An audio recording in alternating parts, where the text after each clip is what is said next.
ルーツ、人生のルーツみたいなところですね。いつもルーツってなんか父がイギリス人でとか母がって話ですけど、そういうことではなく。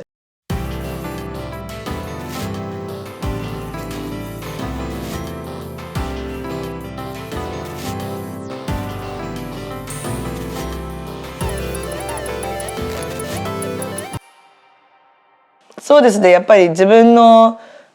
自分がどうしてこういう人間に今なったかを考える上で、やっぱり小学校教育の話を今よくしていて、もちろんそれが本当に大きいと思う中で、やっぱもう一つ絶対欠かせないのがイチローさんっていう存在。イ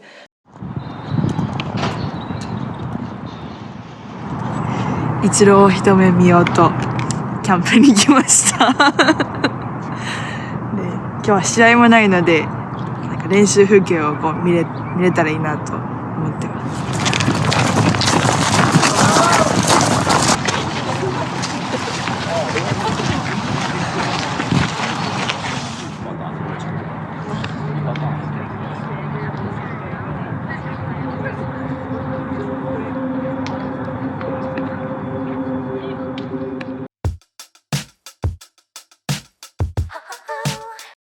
私の世代だと私だけじゃないと思うんですけど、私はなんか、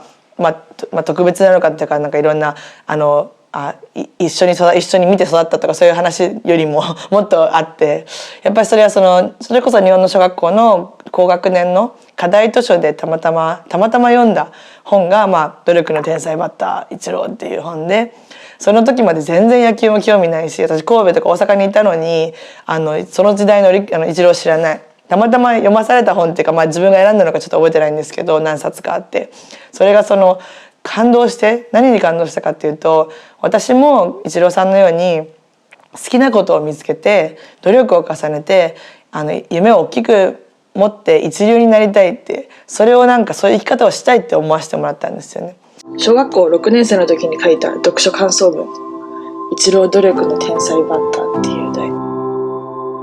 今イチローは大リーグで大活躍をしている。イチローの努力で鍛えたうまさはアメリカでも十分通用している。私も夢を持ったらすぐに努力することを決めた。ただ頑張るのじゃなくて、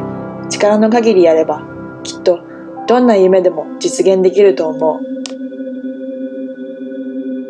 それからやっぱりその時は好きなことっていうかなりたい職業もないし、結構だからその後 1,2 年はなんか必死になんか毎日職業を早く見つけないとみたいな感じで、その後インターナショナルスクールに移って、たまたま選んだなんかビデオ制作みたいな授業、当時本当2000年代前半のなんかこうカラフルなこういう Mac がなんかに入ってきた時代で iMovie みたいな授業があって、これだと思ったんですよね。なんか思ったのなんかこう必死に探してたからこそ13歳のハローワークとか読んでいろいろ研究してもなんか違うなって、その時になんかこうすごい可能性を感じたっていうか、とても難しかったしすぐにうまくできなかった。それまではなんか何勉強してもなんとなくスポーツも音楽もなんとなく全部できたんだけど、だからこれだったらなんかもしかしたら一生かけて一流になるまでの努力を重ねれるなんかそういうものなのかもしれない。とてもなんか21世紀的な職業に見えて、もう選んだ、なんか何も下手くそだったのに選んだみたいなところがあって、本当にその時もイチローは3歳から野球やってて、私はもう13歳で急がなければみたいなそれぐらい思ってるぐらい、本当彼のそういう毎日その時はもう大リーグで大活躍されてて、毎日イチローの T シャツを着て中学校に行ってたみたいな。で合間にそれこそ授業の合間に彼の速報をパソコンのラボに見に行ってたみたいな。だからその後のやっぱり、そこから具体的にもちろん映像制作をもっと学んで、それだったらこういう大学に行かないとって具体的なプランを見つけて、もうそれに一心だったというか、それに迷いがなかった。やっぱりあれだけ活躍してる姿を毎日見ると、なんか勝手にというか自分もこれをすればなれるみたいなことをもうなんか疑わなかったからこそ、なんかこう没頭できたみたいなところもあって、結果やっぱり大学アメリカに行ったのも、イチローさんも自分が日本で一番だったのに野球が一番と思ってる国に挑戦に行かれた。だから私も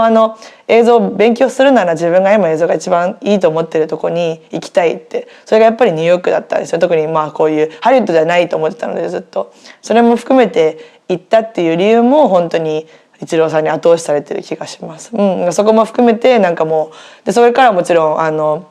私がニューヨークにいたらいずれなんか彼がヤンキースの一員として来て、その時にだから私のところにおめでとうメールがいっぱい入るぐらい、それまでの私たちの友人とかはエマイコールイチローみたいな、でニューヨークに行くねみたいな。でやっぱりそのヤンキース時代の行ける限りそのホームゲームに2年半通って、その時のやっぱりこう、その時はもうだいぶアメリカに移住して、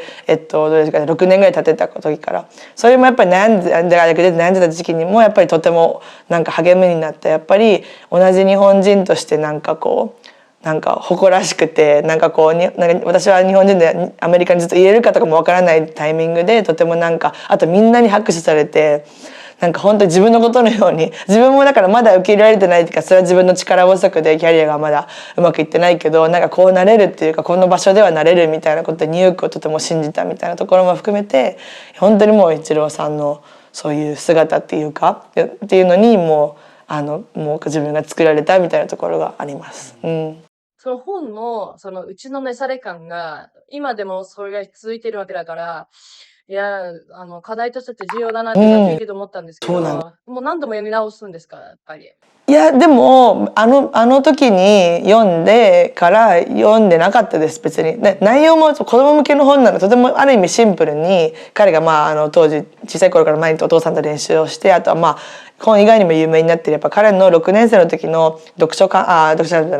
将来の夢っていう作文があって、僕は一流の野球選手になりますって書いてある。なんかあそこはなんか読み返したりとか、あそこは違うネットとかにも載ってるからよく読んでたなって思うんですけど、本っていうよりはだからあとやっぱりこの5年前ぐらいに引退する時期に私がやっぱりどれだけなんか本当に自分の一部だって気づいてからまた読み返したりしましたけど、で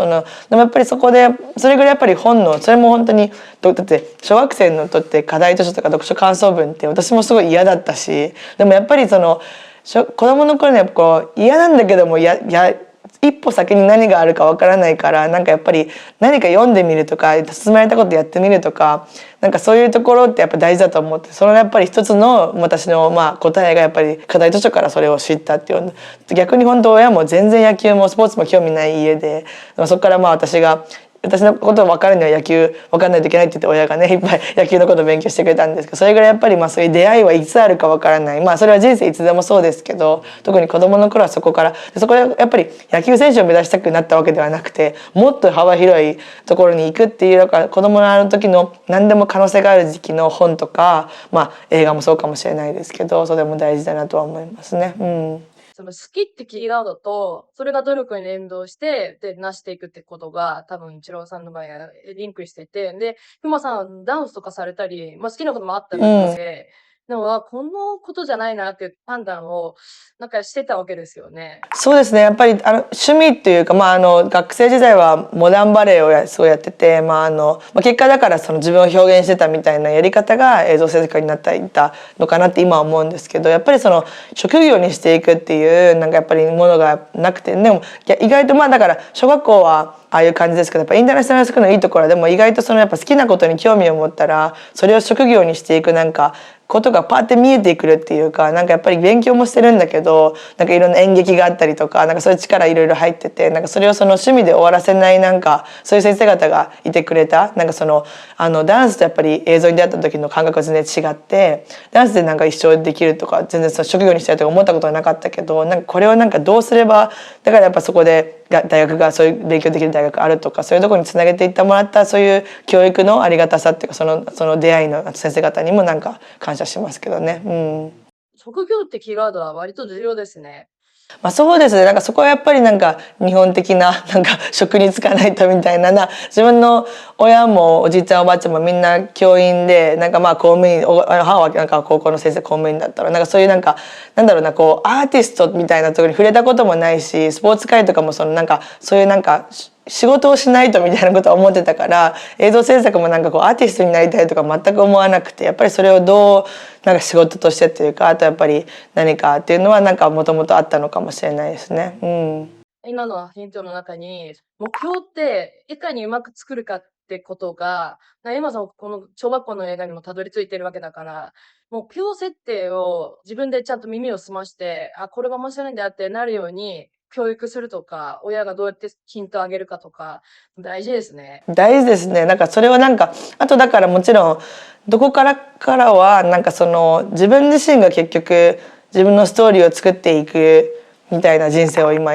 やってるのかなっていうか、なんかやっぱり小学校のことだって一応さんのことだってなんかその本がみたいに気づいたのはもうずっと見てたけど、本がって気づけたのは後で、今こういうなんか自分にとってなんか力をもらえるストーリーにしてるみたいな。だからそれはだからなんかストーリーテラーみたいな職業をやってるからこそ、もちろんその途中過程もそうだけど、なんかどっか分岐点の時なんかこのことこういうことが昔あったせいで自分はこうだってなることもできるけど、こういうことのおかげでこう慣れてるからなんか力にしていくみたいなことをなんか選択してきてる気がするんですよね。なんか小学校の時ももちろんだからこれはもちろん前も言ってますけど、なんか低学年の時はいじめられたこともあるし、でもそういうことももちろんあるんだけれども、私のでも自分の人生の一人としてはそこよりもなんか先ほど話したような自分の形成してくれたみたいなことに気づけた方がやっぱり強くて、その方がやっぱり今後生きていく上でプラスになる気がする。だからそういう自分自身のどう過去に起きたことを消化して使っていくかっていうか、ストーリーにしていくかっていうのはなんか一つなんか最近思ったんですけどやってることなのかなって。イチローさんつい最近殿堂も入りされたりとか、とても長い年数活躍され、今でも言う言葉がなんか重みのある言葉を発せられる、だからこそ惹かれたとも言えるんですけど、今でもだって人日本人に影響を与えるとても重要な、ちゃんと癖者なのに、ただの優等生じゃないのに、すごい癖のある姿で人に何か教えるじゃないですか。あれなかなか魅力的ですよね。そうだからやっぱりその出会ったきっかけは本だけれども、やっぱりその後はいろんな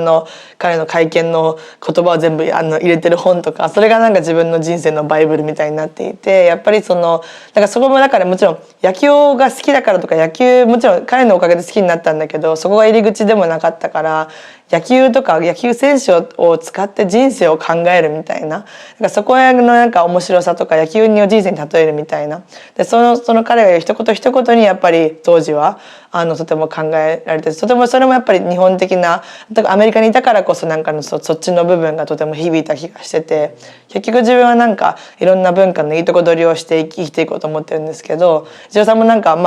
そうされてるっていうか、アメリカにいながらもそういうところを結構発信していくっていうのは、なんかそこも影響を受けまくってるので今思うとそういうところも影響されてる気はしますね。だからやっぱり特に何を言うかをとても考えてると思うんですよね。会見とか発言の場が。だからそれはそれも見てきてるっていうか、まだまだもちろん私は何百億万分の1ですけど、やっぱこういう場がある時になんか何を言うかっていうのはやっぱり考えるなんかもちろんうまく言えない時もあるんですけど、なんかそれをもうなんか子供の頃からっていうか、やっぱり影響力がある立場の人の言葉の重みみたいな。だから今もっていうか、だんだん別に器はすごい私今小さいんですけど、その中でやっぱりもちろん同じ、息子にもそうだし、取材の場でもそうだし、職業が別に喋ることじゃないんだけれども、やってきたことをなんか聞かれる時のやっぱり言葉、何を言いたいかとか、それはやっぱりなんか重要って思うのも、なんでそう思うかってやっぱりイチローさんだなみたいな、そこも含めてなんか野球の幅をとても超えてるなんか生き方の、特に若い頃の自分が作られていく時の何をこうあるべきみたいなところを参考にしてるっていうのは、もうなんか今の自分のなんか骨の一つになってる気がしますね。スティーブ・ジョブズが面白いこと言ったり、ケネディが面白いこと言ったりして、で、イチローさんも多分そういう発言がちゃんとあって、無駄なことなんてありはしないみたいな。やっぱ言葉大事ですね。そうですね。あとやっぱりいろんな言葉を大事に彼の言葉をしてるんですけど、やっぱり大きな記録を成し遂げられた時に成功した4,000本歴代でとか通算4,000本打った時に、4,000本打ったことよりも打てなかった8,000回のことを思うみたいな。それってやっぱあれだけ彼を分かってたつもりでも、やっぱり場で言った当時やっぱり結構衝撃で、やっぱりあのところって2016年かな、7年ぐらい8年まだだからいよいよっていうか、少しずつ自分がやりたいことができていってて、うまくいった、やったみたいな、なんかそこの時にまだまだだなみたいな、なんかやっぱりもっと上を目指してるつもりだったけど、やっぱりなんか日々の、もちろんそれは日々の小さな勝利みたいなのを味わうなんか大切さも学んで、アメリカ風なね学んできたつもりだったけど、やっぱりあの人があの時にあれを言う凄さみたいなそこをなんか自分もそうでき、やりたいとかは分からないけれども、なんかやっぱりどんどんこう目標達成してもそれを喜ぶのはもちろん大事なことでも、やっぱりああいうこうもっと上を目指してる常にあるから、その後も活躍されたり引退してからもいろんなことをやれる、そういう活力がある、そういうことも含めてなんかこう本当にそういう心の在り方を例えば今もう本当この5日前ですかね、アカデミー賞にノミネートされました私は。その時にもちろん嬉しいけれども、なんかこの場をどう使うかみたいな、この賞でいただいてる注目とかなんかでこれが目標ではなかったというか、ざっくりとしたものでしたけど、なんかそれを含めてなんか本当に今この何日かでイチローさんの在り方を結構考えてる気がしてて、真似たいところまではじゃないんですけど、自分のやり方を見つけたいと思いつつ、なんかやっぱりこうそういうなんかね、でなんかそれによって自分をこう苦しめすぎてた時期もあったと思って、小さなことでもまだまだってね、日本人はよく言うから、そこもやっぱり辛いから、この僕でいろんな参考の中でそういう彼のそういう今の言葉っていうのは、自分の中での大きなこう当時の衝撃と大事にしてるスタンスみたいなところの一つになってますね。今のはこれからやっぱ長く自分の人生をこれからやっていくってことと、あとイチローさんが時々見せる意外な側面とか、ああいう感じのことをこれからイメージするとちょっとワクワクしますね。いやそうですね。だから本当にでも意外な側面を含めて彼は全て考え抜いて行動されてる。だからこそ必要に応じてそういう姿を見せることでチーム奮闘が必要だったからやったりとかリーダーになったりとか、だからそこからもうそういう姿もやっぱり全然職業は違うんですけど、なんかドキュメンタリー監督って本当にいろんな人間的なこうスキルっていうかなんかあり方が必要で、やっぱり本当に難しい、なんかもう誰かにね、さっきも言ったけど説得じゃないけどなんか作品に出てもらうとか、なんか学校を取りたいとか、あとそれはもう日々チームでやってるので、私ばっかりね今監督になってますけど、本当にカメラも私はできない、音声も撮れない、なんかその中でカメラの人とか音声さんの皆さんとこうエマさんのためならもうちょっと頑張りますみたいな、そういう人にもならないといけない。